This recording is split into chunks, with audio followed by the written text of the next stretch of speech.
This is why I don't really do reactions while I'm like kind of faded. You feel me? Like, what I be talking about, my nigga? Like, I don't know. Why did I even stop the video? Tripping. Come on, man. What's good, everybody? I'm Brandon. Hey, Brad. Today we're about to do another video from Most Amazing Top 10. This video is titled Top 10 Richest Criminals of All Time. Yeah, Brad, y'all requested this, so don't trip. You know, I got you, Brad. Listen, I'm pretty sure y'all can already tell. You can look at my eyes and tell. So don't even be all in the comments like, oh, Brandon faded.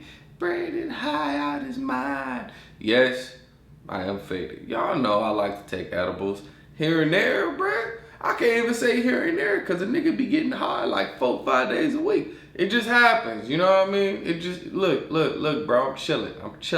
But I'm still coming at y'all with this reaction because I'm reading them comments every day, bro. I see what y'all requesting. You know I got you, man. Don't even trip. But like I said, this is Most Amazing Top 10. This video is Top 10 Richest Criminals of All Time. Before I go to it, make sure I leave a comment down below. Let me know what y'all want to see me react to next. Hey, look, I'm gonna keep it 100. If I was a criminal, my nigga, man, you might as well go big or go home. Like, keep it 100. You feel me? Why would you be doing petty crimes? If you gonna live a life of crime, live a fucking life of crime. I would be fucking El Chapo or something. Like, I'll be selling all the fucking drugs, nigga. I'll build up a fucking empire. I'll have guards and shit. Anybody try to come by me, try to do some shit, they gonna get killed. Well, I wouldn't do that. I wouldn't want to kill nobody. Man, I don't even know, bro. Look, we about to hop into it, though. Nigga, I'm tripping. We about to hop into it. Come on, man, let's go.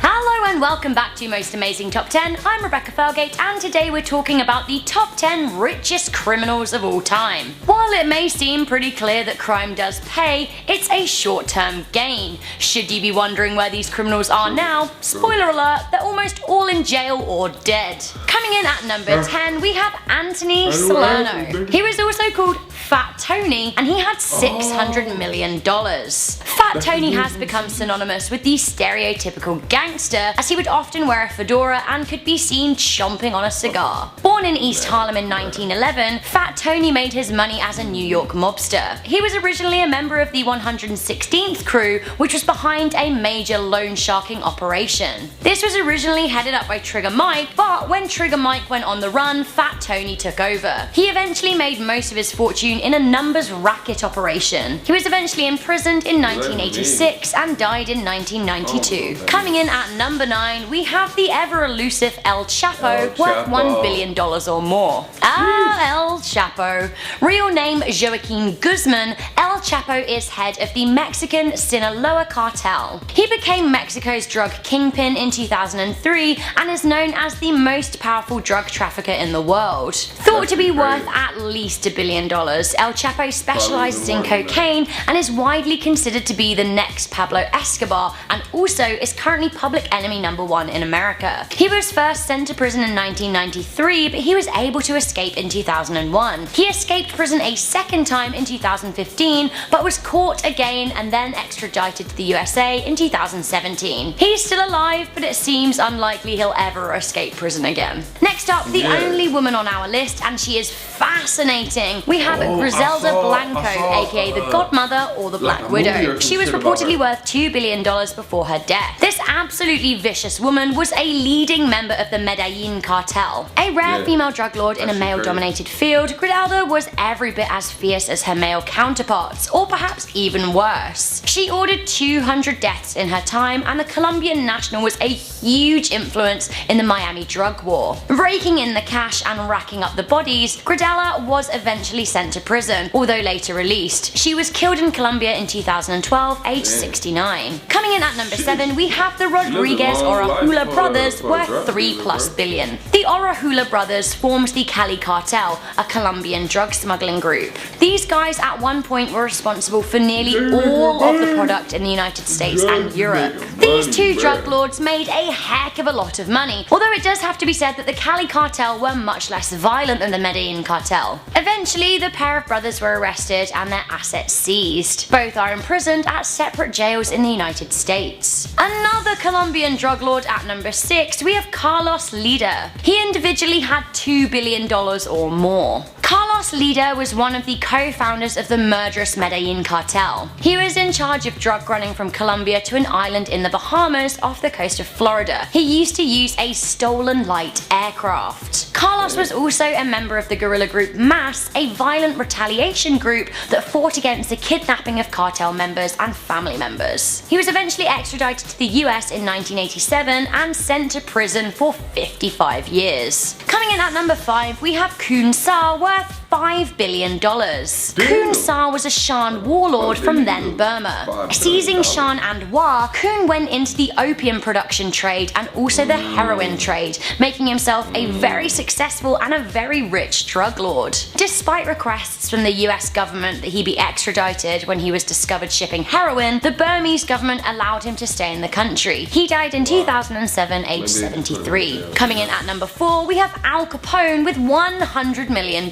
Head of the Chicago outfit, a Southern Side criminal syndicate, Al Capone made a huge amount of money in the Prohibition era of the 1920s. He did this by running a bootlegging business. It is reported that at the height of his criminal career, Al Capone made $100 million a year, which in its day was a heck of a lot of money, perhaps closer to $1 billion a year these days. Capone was sent to Alcatraz, a famous high-security prison. He was diagnosed with syphilis and gonorrhea, which eventually led to his serious decline in health and death in 1947. With $6.7 billion at number 3, we have Dawood Ibrahim Kaskar. Dawood is an Indian gangster and an extremely wanted man. Currently 61 years old, he is at the top of the largest organized crime syndicate in Southeast Asia. They're called D Company. His business includes smuggling drugs and weapons, and the US government have called him an international terrorist. There is a reward for $25 million for his capture and imprisonment. Coming in at number 2, we have Amado Carrillo Fuentes, who was worth around $25 billion. The second richest criminal of all time was also the boss of the Mexican Juarez cartel until 1997. He also seized the crown after killing the former kingpin. Also known as Lord of the Skies because of his vast number of jet planes he used to smuggle drugs, he became so rich and successful that both the Mexican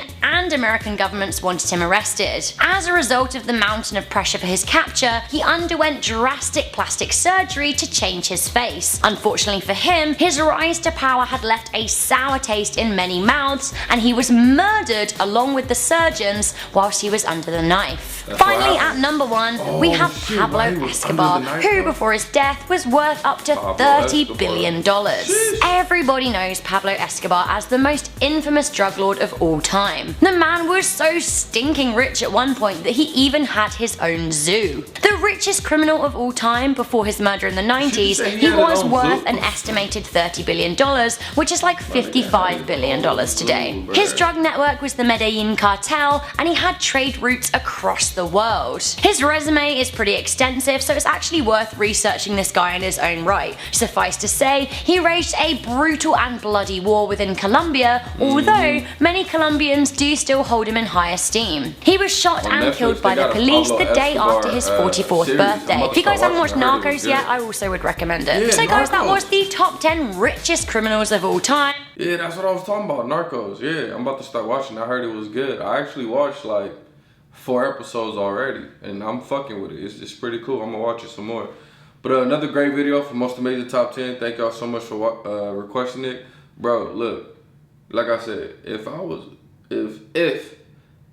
okay, in an alternate reality, in another universe, if I was a bad guy, you know, that wanted to be a bad individual and sell drugs. Well, I mean, if I wanted to be a bad individual, just be a criminal, that's probably the line of work I would get into. You know what I mean? Well, nah, that shit is so fucking dangerous, bro. Man, I don't even know. Let me know what y'all would do. Like, if you wanted to do a life of crime, what type of crime would y'all do, bro? And like, why? You know what I mean? Why would you do it? And what would you do? But anyway, let me know what y'all thought down in the comments below. Don't forget to like, comment, subscribe. See y'all next time. Peace.